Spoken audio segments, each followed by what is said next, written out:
बुरा मत मानना। मेरे पागलो, अपनी जिंदगी में एक बात तुम नोट कर लो, बहुत आगे बढ़ना है तुम्हें। जिंदगी में स्ट्रेस से मुक्त होना है, तनाव से मुक्त होना है, डिप्रेशन से दूर होना है। जितने भी लोग यहाँ बैठे हैं, ज्यादातर लोग डिप्रेशन से बहुत परेशान रहते हैं। आज की कथा तुम्हारे लिए बहुत काम की है मेरे पागलो। अपनी जिंदगी में तुम जहां हो उसी में हंसी खोजना प्रारंभ कर दो, उसी में अच्छा देखना। आज की कथा सुन लीजिए। आपने ढोल बजाने वाले तो देखे होंगे, इस उदाहरण से समझिए। ढोल बजाने वाला, बैंड बाजा बजाने वाले लोग शादियों में जाते हैं, पैसा लेते हैं। पैसा लेकर के विवाह में बैंड बाजा बजाने के लिए जाते हैं, तो उसमें 8-10 लोगों का ग्रुप होता है। सभी का काम होता है तो सभी बजाते, कोई ऑर्गन प्ले करता है, कोई ढोल ठोकता है, कोई उसमें मंजीरा बजाता है, कोई उसमें कुछ करता, कोई उसमें कुछ करता, लेकिन सब जाते हैं साथ में। उसमें 2 प्रकार के मानसिकता के लोग जाते हैं। एक उसमें प्रसन्न मानसिकता का, एक डिप्रेशन की मानसिकता का। अब जरा बुद्धि में, विवेक में इस कथा को जिसने भर लिया ना, ये जो कथा हम सुना रहे ना, अगर आपने इस कथा को जिंदगी में भर लिया, अपना लिया, तो आप कभी डिप्रेशन में नहीं रहेंगे। सुनिए, 2 मानसिकता के लोग बैंड बजाने वाले जाते हैं। एक मानसिकता, पैसा ले रहा, लेकिन उसकी मानसिकता है कि कितनी जल्दी मैं दरवाजे पर पहुंच जाऊं, कितनी जल्दी ये प्रोग्राम खत्म हो जाए, कितनी जल्दी दूल्हा का तिलक हो जाए, मैं जल्दी से वापस लौट के सो जाऊं। टाइम बराबर लगना है, पर वो जल्दी सोच रहा। और शायद कोई नाचने वाला आ जाए तो दिमाग खराब हो जाता, उसका चिड़चिड़ा पड़ता कि लो 10 मिनट पहले फ्री हो जाना था, अभी ये और ठुमका लगाएगा पीकर। एक ये मानसिकता का व्यक्ति जो डिप्रेशन में रहता है।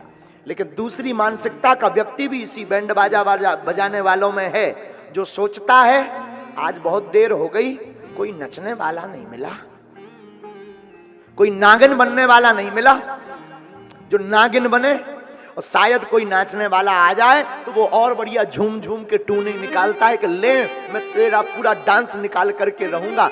बैंड बाजा दोनों बजा रहे, रुपया दोनों को मिलना है, दोनों को एक ही समय पर छूटना है, लेकिन एक व्यक्ति को वो है बैंड बाजा बोझ बन रहा, एक व्यक्ति को वो प्रसन्नता बन रही। ऐसे ही जिंदगी है, एक व्यक्ति को बोझ बनती है, एक व्यक्ति को मुस्कुराहट बनती है। तुम हंसना प्रारंभ कर दो, बुरे में भी अच्छाई निकालना प्रारंभ कर दो, कभी टेंशन में नहीं रहोगे।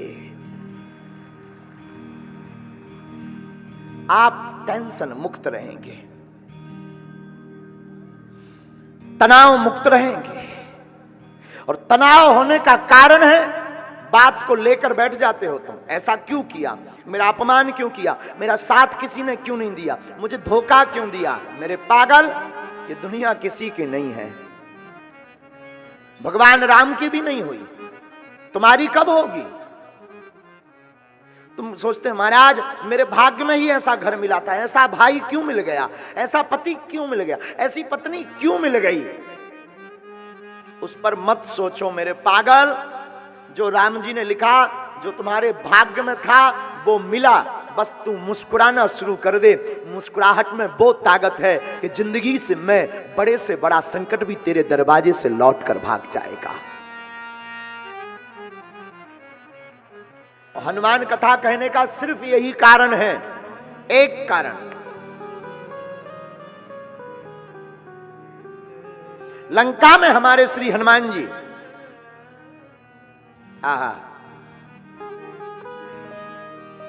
लंका में राक्षसों का वध करने के लिए हमारे हनुमान जी जाते हैं, लेकिन हंसी का बहाना ढूंढते हैं हमारे हनुमान जी। हाँ, लंका में बल्कि जानकी जी बड़ी शोक में है, जानकी जी को बड़ी चिंता है, और धन्य है हमारे हनुमान जी। हमारे हनुमान जी वहां भी हंसी का बहाना ढूंढ लेते हैं। हमारे हनुमान जी लंका में जाते हैं और जाकर के वृक्ष के ऊपर बैठते हैं। वृक्ष के ऊपर बैठते हैं, कछु मारस कछु मर्दस कछु मिलयस धरधूर। जब राक्षस मारने के लिए आते हैं तो हनुमान जी कुछ को तो मारते हैं, कुछ को रगड़ते हैं, कुछ को अपने हाथों में रगड़ते हैं, फिर बड़ा जोर जोर से हंसते हैं हनुमान जी। बोले भैया लंका में जरूर है पर हंसना नहीं छोड़ना है। भागवत पढ़िए तो भागवत में भगवान मुस्कुराना नहीं छोड़ते। आप भी अपनी जिंदगी में एक बात याद रख लीजिए, परिस्थिति कुछ भी हो, संकट कितना भी बड़ा हो, हंसने का बहाना ढूंढते रहिए, संकट अपने आप किनारा काट के भाग जाएगा।